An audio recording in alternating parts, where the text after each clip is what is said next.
إن في خلق السماوات والأرض واختلاف الليل والنهار والفلك التي تجري في البحر بما ينفع الناس وما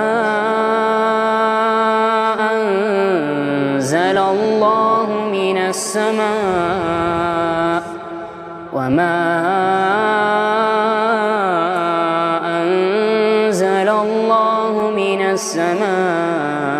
من ماء وما أنزل الله من السماء